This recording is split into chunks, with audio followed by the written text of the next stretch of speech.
નમસ્તે વિદ્યાર્થી મિત્રો, આજે આપણે સ્ટાન્ડર્ડ 5th સબ્જેક્ટ કમ્પ્યુટરમાં ત્રીજો પાઠ જોવાનો છે, જેનું નામ છે સ્ટોરેજ.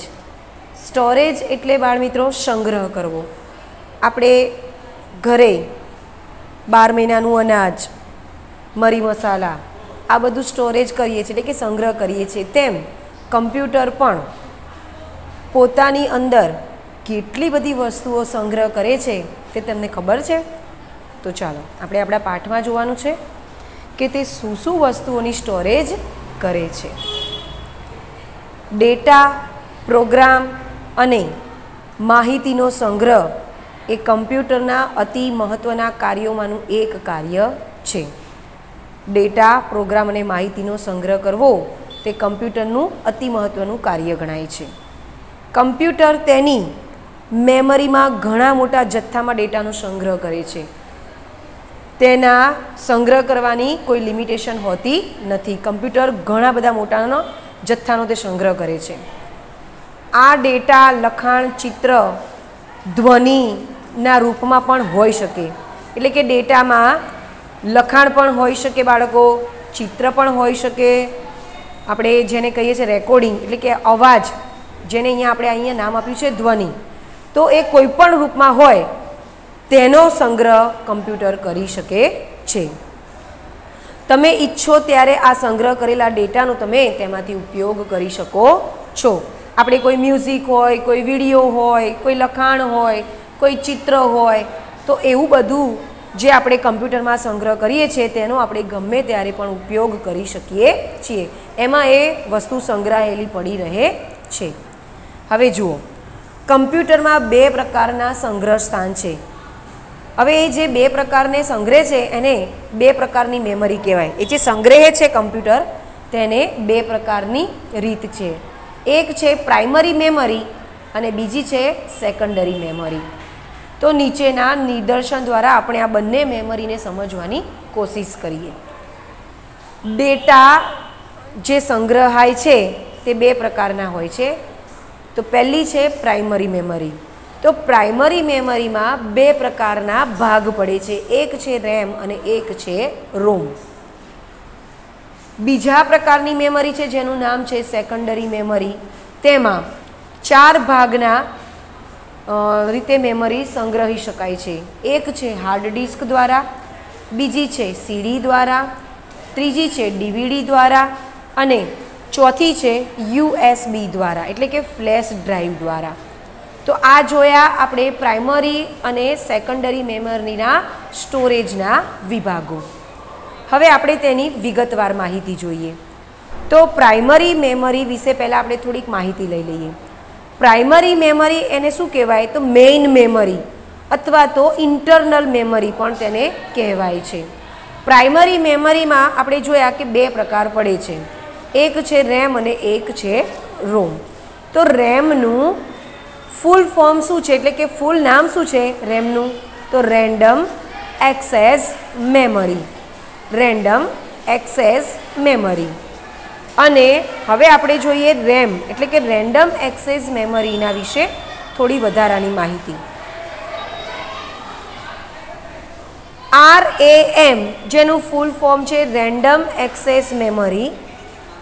રેન્ડમ એક્સેસ મેમરી એ એક સ્થાયી મેમરી છે. રેન્ડમ એક્સેસ મેમરીમાં ડેટા, પ્રોગ્રામ તથા માહિતીનો વીજ ધબકારના સ્વરૂપમાં સંગ્રહ થાય છે. આથી જ્યાં સુધી કમ્પ્યુટરને વીજ પ્રવાહ મળતો રહે ત્યાં સુધી રેમમાં બધું જ સંગ્રહાયેલું રહે. હવે જુઓ, આપણે જે આ 2 લીટી વાંચી તે શું કહેવા માંગે છે કે પ્રાઇમરી મેમરીમાં જે રેમ નામની જે મેમરી છે તેને કહેવાય અસ્થાયી મેમરી. કેવી કહેવાય? અસ્થાયી મેમરી. આ અસ્થાયી મેમરી ડેટા, પ્રોગ્રામ અને માહિતીનો ધબકારના રૂપે સંગ્રહ કરે છે. એટલે કે કમ્પ્યુટર જ્યાં સુધી ચાલુ રહે ત્યાં સુધી આ બધી જ વસ્તુ રેમમાં સંગ્રહાયેલી રહે. જેવો વીજ પ્રવાહ ક્ષણિક માટે પણ બંધ થઈ જાય તો તમે ભૂલથી પણ કમ્પ્યુટર જો બંધ કરી દીધું તો રેમમાં સંગ્રહાયેલો બધો જ ડેટા આપણે ગુમાવી દઈશું. વીજ પ્રવાહ ફરી ચાલુ થાય અથવા તો તમે ફરીથી કમ્પ્યુટર ચાલુ કરો તો ગુમાવેલો ડેટા આપણે ફરીથી મેળવી શકતા નથી. આમ રેમ એ અસ્થાયી પ્રકારની મેમરી કહેવાય છે. તો જોયું બાળમિત્રો, આપણે કેમ અસ્થાયી મેમરી કહીએ છીએ? કારણ કે તેમાં રહેલી માહિતી જો તમે કમ્પ્યુટર બંધ કરી દીધું તો તે મેમરી આપણે ગુમાવી દઈશું. એટલે કે જ્યાં સુધી કમ્પ્યુટર ચાલુ રહે ત્યાં જ સુધી માહિતીનો સંગ્રહ રહે. તો આપણે થોડી કંઈ આખો દિવસ કમ્પ્યુટર ચાલુ મૂકીને ઓફિસમાં કે સ્કૂલેથી ઘરે જતા રહીએ છીએ? નહીં. તો જેવી આપણે કમ્પ્યુટર બંધ કર્યું અથવા લાઇટ જતી રહી, કોઈ પણ પ્રકારે વીજ પ્રવાહ બંધ થઈ ગયો તો તરત જ તેમાંથી માહિતીનો બધો જ ડેટા ક્લીનઅપ થઈ જાય છે, એટલે કે ગાયબ થઈ જાય છે. માટે રેમને અસ્થાયી રૂપની મેમરી કહે છે. રેમ માહિતીનો સંગ્રહ કરવા માટે બાઇટ્સ એટલે કે 0 થી 1 નો ઉપયોગ થાય છે. આમ બીટમાં માત્ર 2 જ અંકો હોય છે, 0 અથવા 1. તો માત્ર 2 જ અંકોનો ઉપયોગ કરનારી આ રીતને બાઇનરી સિસ્ટમ કહે છે. કીબોર્ડ દ્વારા તમે અંક કે અક્ષર ટાઈપ કરો જેમાં 8 બિટ્સનો ઉપયોગ થાય છે. તો રેમમાં સંગ્રહ થયેલા આ 8 બિટ્સના સમૂહને બાઇટ કહે છે. રેમમાં સંગ્રહાયેલા 0 કે 1નો ઉપયોગ જે થાય છે તેને બાઇનરી સિસ્ટમ કહે છે. અને આ બાઇનરી સિસ્ટમમાં આપણે 0 થી 8 અક્ષર, એમાં ચાહે અંક હોય કે અંગ્રેજી ABCDના મૂળાક્ષર હોય, જો તેનો આપણે બીટનો ઉપયોગ કરીએ તો તે 8 બીટ્સના સમૂહને શું કહેવાય? બાઇટ્સ. આગળ જોઈએ. એક કેરેક્ટર એટલે કે અંક અથવા અક્ષર, કોઈ પણ અંક લઈએ કે અક્ષર લઈએ, બરાબર 8 બીટ્સ લઈએ ત્યારે 1 બાઇટ થયું તેવું કહેવાય. હવે આપણે પ્રાઇમરી મેમરીના રોમમાં વિશે માહિતી મેળવશું. રોમનું ફૂલ ફોર્મ આપણે જોયું, રીડ ઓનલી મેમરી. રોમમાં તે પ્રોગ્રામનો સંગ્રહ થાય છે જે કમ્પ્યુટરને કઈ રીતે કામ કરવું તેની સૂચના આપે છે. ઉદાહરણ તરીકે જોઈએ તો જ્યારે તમે કોમ્પ્યુટર ચાલુ કરો છો ત્યારે રોમ અને CPU ને કામ શરૂ કરવા માટેની સૂચના તરત મળી જાય છે. તે પ્રમાણે રોમ એના પ્રોગ્રામમાં માત્ર વાંચી શકાય તેટલી સૂચનાઓ હોય છે. તે સૂચનાઓ આપણે બદલી શકાતી નથી. જેવો વીજ પ્રવાહ બંધ થઈ જાય અથવા ભૂલથી કમ્પ્યુટર બંધ થઈ જાય તો પણ રોમમાં સંગ્રહ થયેલા પ્રોગ્રામનો નાશ થતો નથી. જ્યારે રેમમાં નાશ પામે છે અને રોમમાં નાશ પામતો નથી.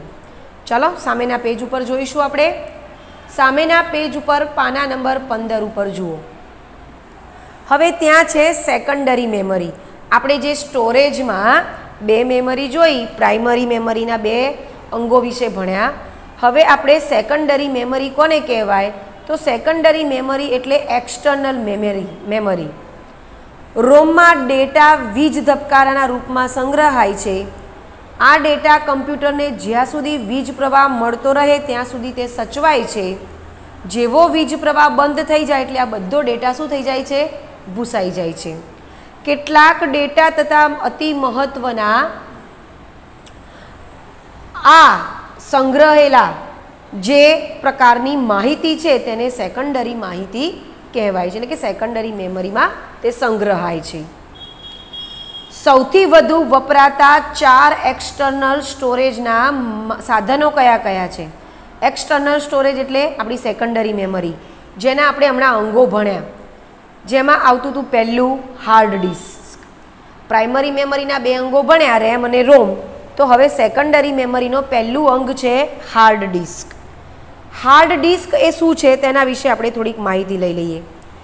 તો હાર્ડ ડિસ્ક એ નાની ચુંબકીય ડિસ્ક છે જેને હાર્ડ ડ્રાઈવ તરીકે ઓળખાતા બોક્સમાં રાખવામાં આવે છે.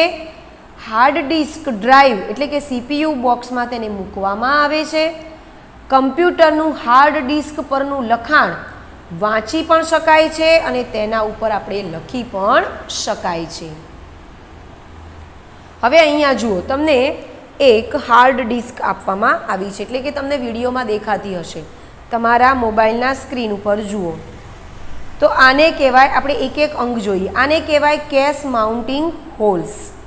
આને કહેવાય પ્લેટર્સ, આને કહેવાય રિબન કેબલ એટલે કે એટેચીજ હેડ્સ ટુ લોજિક બોર્ડ, આને કહેવાય ટપ સીલ, આને કહેવાય પાવર કનેક્ટર, આને કહેવાય જમ્પર, આને કહેવાય જમ્પર પિન્સ, આને કહેવાય SCSI એટલે કે ઇન્ટરફેસ કનેક્ટર, આને કહેવાય એક્ચ્યુએટર, શું કહેવાય એક્ચ્યુએટર, આને કહેવાય એક્ચ્યુએટર એક્સિસ જે અહીંયા વચ્ચે છે, એક્ચ્યુએટર આર્મ કોને કહેવાય તો અહીંયા હાથ જેવી એની એક રચના છે તેને, સ્લાઇડર એન્ડ હેડ આને કહેવાય સ્લાઇડર એન્ડ હેડ, આને કહેવાય સ્પિન્ડલ અને આને કહેવાય બેઝ કાસ્ટિંગ.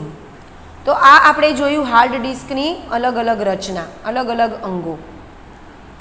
તો હાર્ડ ડિસ્ક તેના ચુંબકીય વિસ્તાર પર ઘણી બધી માહિતીનો સંગ્રહ કરે છે. કમ્પ્યુટર બંધ કરીએ અથવા વીજ પ્રવાહ બંધ થઈ જાય તો પણ હાર્ડ ડિસ્કમાં સંગ્રહાયેલી માહિતી ક્યારે પણ ભૂસાતી નથી. માટે હાર્ડ ડિસ્ક એ સ્થાયી પ્રકારની સ્ટોરેજ ડિવાઇસ કહેવાય. ચાલો આપણે પાછળ ફેરવવાનું છે. હવે પાછળ છે આપણે જે બીજું અંગ ભણવાનું છે જેનું નામ છે સીડી. પહેલું જોયું હાર્ડ ડિસ્ક, બીજું છે સીડી. તમે આવા પ્રકારની કોઈ પણ સીડી જોઈ હશે બાળમિત્રો, તમારા ઘરે જો ડીવીડી હોય તો તમે આવી કોઈ પ્રકારની સીડી જોઈ હશે, તો આને કહેવાય સીડી. જો તમે ના જોઈ હોય તો તમને તમારા મોબાઈલની સ્ક્રીન ઉપર એક ગોળ ચળકતી પૈડા જેવી એક આકૃતિ દેખાતી હશે, તેને કહેવાય સીડી.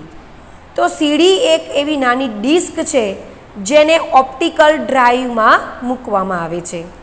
ઓપ્ટિકલ ડ્રાઈવ એટલે શું તો જે CPU બોક્સમાં બેસાડેલું એક સાધન હોય છે.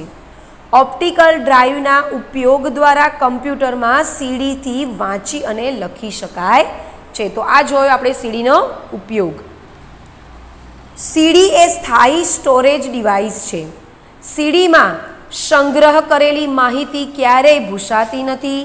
સીડીને ડ્રાઈવમાંથી બહાર કાઢી શકાય છે, પરંતુ તેમાં હાર્ડ ડિસ્ક કરતાં વધારે ડેટા સમાવી શકાતો નથી. હાર્ડ ડિસ્કમાં વધારે ડેટા સંગ્રહી શકાય છે, જ્યારે સીડીમાં હાર્ડ ડિસ્ક કરતાં થોડો ઓછો ડેટા સંગ્રહ થાય છે અને તે હાર્ડ ડિસ્ક કરતાં સીડી ધીમું કાર્ય કરે છે. ચાલો હવે જોઈશું આપણે ત્રીજું અંગ જેનું નામ છે ડીવીડી. આજકાલ ડીવીડી એ સીડી કરતાં વધારે પ્રચલિત છે. જે તમને મોબાઈલની સ્ક્રીન ઉપર એક ગોળ ચક્ર દેખાતું હશે. સીડી પણ આપણે જોઈ જે આ રીતની હોય અને હવે જોવાની છે આપણે ડીવીડી જે આ રીતની હોય. તો આજકાલ ડીવીડી એ સીડી કરતાં વધારે કાર્ય કરે છે, એટલે કે વધારે વપરાશમાં છે. ડીવીડી દેખાવમાં સીડી જેવી જ આવે, પણ તે ઓપ્ટિકલ ડ્રાઈવમાં મૂકવામાં આવે ત્યારે તે CPU બોક્સમાં બેસાડેલું એક હોય છે. ડીવીડી દેખાવમાં સીડી જેવી જ હોય, તે સીડીની જેમ જ ડીવીડીને પણ ઓપ્ટિકલ ડ્રાઈવમાં મૂકવામાં આવે છે અને તે CPU બોક્સમાં એક બેસાડેલી હોય છે. હવે છેલ્લું છે USB એટલે કે પેન ડ્રાઈવ, જેને કહીએ આપણે ફ્લેશ પેન ડ્રાઈવ. આ પણ બાળ મિત્રો તમે જો ના જોયું હોય તો તમને તમારી મોબાઈલની સ્ક્રીન ઉપર દેખાતી હશે. પેન ડ્રાઈવ પણ સીડી અને ડીવીડીની જેમ એક મહત્ત્વનું સંગ્રહ કરવાનું સાધન છે. ફ્લેશ ડ્રાઈવ એ ઘણું નાનું અને સ્ટોરેજ કરવા માટેનું એક સાધન છે, જેને તમે સહેલાઈથી તમારા ખિસ્સામાં મૂકી શકો છો. જુઓ, આ પણ એક માહિતી સંગ્રહવાનું સાધન જ છે, પણ સીડી અથવા ડીવીડી સંગ્રહ કરવાની જગ્યાએ જો પેન ડ્રાઈવ હોય તો આપણે સરળતાથી આપણા ખિસ્સામાં મૂકી શકીએ છીએ અથવા પર્સ પાકીટમાં રાખી શકીએ છીએ. તમે સહેલાઈથી તમારા ખિસ્સામાં મૂકીને ગમે ત્યારે લઈ જઈ શકો છો. તે વધારે નાનું, ઝડપી અને વધારે ડેટા સંગ્રહી શકે તેવું એક USB ડ્રાઈવ સાથે તેનું કોઈ પણ પ્રકારનું કમ્પ્યુટરમાં વાપરી શકાય તેવું આ એક સાધન છે. તો બાળમિત્રો, અહીંયા આપણે જે ત્રીજો પાઠ જોયો તે સરસ રીતે તમે વિડીયોમાં ધ્યાનપૂર્વક જોયો હશે. તમને અત્યારે તો ચોપડી કે સ્વાધ્યાય પોથી લઈને બેસવાની જરૂર નથી. તમને મોબાઈલની સ્ક્રીન ઉપર મેં તમને આખો ત્રીજો પાઠ સમજાયો. તો હવે આપણે તેનું સ્વાધ્યાય જોઈશું. સ્વાધ્યાય સામેના પેજ ઉપર છે બાળમિત્રો. તો ચાલો સ્વાધ્યાય જોઈએ આપણે. સ્વાધ્યાયમાં પહેલો પ્રશ્ન છે, કૌંસમાં આપેલ શબ્દનો ઉપયોગ કરી ખાલી જગ્યા પૂરો. હવે આપણને ખાલી જગ્યા આપી છે અને 2 જવાબ આપ્યા હશે. 2માંથી આપણે એક જવાબ સાચો જોઈ અને પસંદ કરવાનો છે. તો જુઓ, ખાલી જગ્યા કમ્પ્યુટરના સમગ્ર કાર્યનું નિયંત્રણ કરે છે. ALU કે CPU? તો આપણે પાઠમાં ભણ્યા કે CPU એ કમ્પ્યુટરના સમગ્ર કાર્યનું નિયંત્રણ કરે છે. ચાલો, રેમ અને રોમ એ ખાલી જગ્યા પ્રકારની મેમરી છે. તો રેમ અને રોમ પ્રાઇમરી કે સેકન્ડરી મેમરી છે? તો તે કઈ છે? પ્રાઇમરી મેમરીના અંગ છે. ચાલો, ત્રીજી ખાલી જગ્યા, પ્રાઇમરી મેમરી એ ખાલી જગ્યા તરીકે પણ ઓળખાય છે. ઇન્ટરનલ મેમરી કે એક્સટર્નલ મેમરી? તો તેને કહેવાય ઇન્ટરનલ મેમરી. ખાલી જગ્યામાં 0 કે 1 માત્ર 2 જ અંક હોય છે. તો આપણે હમણાં ભણ્યા એમ બીટમાં માત્ર 0 કે 1 2 જ અંક હોય છે. રેમ એટલે ખાલી જગ્યા. હવે આપણે અહીંયા રેમનું પૂરું નામ લખવાનું છે. તો એનું નામ છે random access memory. Random actual memory નહીં, રેન્ડમ એક્સેસ મેમરી એટલે રેમનું પૂરું નામ. હવે છે રોમ. રોમનું પૂરું નામ શું? તો રીડ ઓનલી મેમરી. આપણે અહીંયા સાચો જવાબ કૌંસમાંથી જોઈને લખવાનો છે. 7મું છે સેકન્ડરી મેમરી એ ખાલી જગ્યા તરીકે પણ ઓળખાય છે. તો સેકન્ડરી મેમરી એ એક્સટર્નલ મેમરી તરીકે પણ ઓળખાય છે. ખાલી જગ્યા એ એક્સટર્નલ સ્ટોરેજ માટેનું સાધન છે. તો હાર્ડ ડિસ્ક એ એક્સટર્નલ સ્ટોરેજ માટેનું મહત્વનું સાધન ગણાય છે. ખાલી જગ્યા એ સૌથી નાનું સ્ટોરેજ માટેનું સાધન છે. તો USB ફ્લેશ ડ્રાઈવ એટલે કે પેન ડ્રાઈવ જે જોઈ એ સૌથી નાનું સ્ટોરેજ માટેનું સાધન ગણાય છે. ખાલી જગ્યા એ CD અને DVD કરતાં પણ વધારે ડેટા સંગ્રહી શકે છે. તો શું આવશે? Hard disk. 11મી ખાલી જગ્યા, CPU એક પ્રિન્ટેડ સર્કિટ બોર્ડ પર મૂકવામાં આવે છે જેને ખાલી જગ્યા કહે છે. તો શું કહેવાય? મધરબોર્ડ. ખાલી જગ્યા કમ્પ્યુટરની અંદર થતી બધી જ ક્રિયાઓનું સંચાલન કરે છે. તો કમ્પ્યુટરની થતી બધી જ ક્રિયાઓનું સંચાલન કોણ કરે? તો શું આવશે? Control unit. ગણિત તથા તર્કના બધા જ કાર્યો ખાલી જગ્યા દ્વારા થાય. ALU કે મેમરી? તો શેના દ્વારા થાય? ALU દ્વારા. ચાલો, 15મી ખાલી જગ્યા જોઈએ. ખાલી જગ્યા એ અસ્થાયી મેમરી છે. તો રેમ એ અસ્થાયી મેમરી છે. જેમાં આપણે હમણાં ભણ્યા કે ભાઈ કમ્પ્યુટર કોઈ પણ રીતથી બંધ થઈ જાય તો તેમાં મેમરી સંગ્રહ કરેલી હોય તે તરત જ ગાયબ થઈ જાય. ચાલો, 16મી ખાલી જગ્યા. ખાલી જગ્યામાં ડેટા વીજ ધબકારાના સ્વરૂપમાં સંગ્રહાય છે. તો શું આવશે? રોમ. ચાલો, રેમમાં ખાલી જગ્યાનો ઉપયોગ દ્વારા માહિતીનો સંગ્રહ થાય છે. તો શું આવશે? બીટ્સ એટલે કે બીટા. 8 બીટ્સના સમૂહને શું કહેવાય? તો શું કહીશું આપણે? બાઇટ. ખાલી જગ્યા એ પ્રોગ્રામનો સંગ્રહ કરે છે. કમ્પ્યુટરને કઈ રીતે કામ કરવું તેની સૂચના આપે છે. તો રેમ કે રોમ? તો શું આવશે? રોમ. રોમ બધા જ પ્રોગ્રામનો સંગ્રહ કરે છે અને કમ્પ્યુટરને કઈ રીતે કાર્ય કરવું તેની તે સૂચના આપે છે. અને 20મું છે ખાલી જગ્યા એ સ્થાયી સંગ્રહ માટેનું સાધન છે. હાર્ડ ડિસ્ક કે ફ્લોપી ડિસ્ક? તો અહીંયા આવશે હાર્ડ ડિસ્ક. ચાલો, પાનું પલટવાનું છે આપણે. પાછળ છે પાના નંબર 18 ઉપર એક વાક્યમાં વ્યાખ્યા લખવાની છે. તો ચીપની વ્યાખ્યા શું થાય? તો સિલિકોનનો એક એવો નાનકડો ટુકડો જેના ઉપર અનેક ઇલેક્ટ્રોનિક સર્કિટ ફિક્સ કરેલી હોય છે જેને ચીપ કહેવાય છે. તમે બાળકો થોડાક નાના અક્ષર કાઢીને લખજો કારણ કે ચીપની વ્યાખ્યા થોડી મોટી છે એટલે મારે અહીંયા એને સમાવી પડી છે. ચાલો, હવે બાઇનરી સિસ્ટમની વ્યાખ્યા કેવી રીતે લખશું? તો રેમમાં માહિતી સંગ્રહ કરવા માટે 0 કે 1 એમ માત્ર 2 જ અંકો હોય છે. તો માત્ર આ 2 જ અંકનો ઉપયોગ કરનારી આ રીતને આપણે બાઇનરી સિસ્ટમ કહીશું. ત્યારબાદ બાઇટ જોઈએ. કીબોર્ડ દ્વારા 8 બીટ્સના ઉપયોગ દ્વારા રેમમાં સંગ્રહ થતા સમૂહને બાઇટ કહે છે. રોમની વ્યાખ્યા શું થાય? તો કમ્પ્યુટરમાં પ્રોગ્રામના સંગ્રહ થતી ક્રિયાને રોમ કહે છે। તો બાળકો, તો હવે આપણે જોઈશું જોડકા। પ્રશ્ન 3 માં છે જોડકા। તમે જોડકા જોશો બાળમિત્રો તો એમાં છે રેમ, રોમ, મેમરી, ALU અને CU। તો આ પાંચેયના આપણે સામે એના કાર્ય લખવાના છે। તો રેમમાં આવશે C નંબરનું, એટલે કે અસ્થાયી મેમરી, જે આપણે હમણાં ભણ્યા કે તેમાં રહેલી માહિતી જો કોઈ પણ કારણસર કમ્પ્યુટર બંધ થઈ જાય તો રહેલી માહિતી ભૂસાઈ જાય છે, એટલે કે આપણને પાછી મળતી નથી।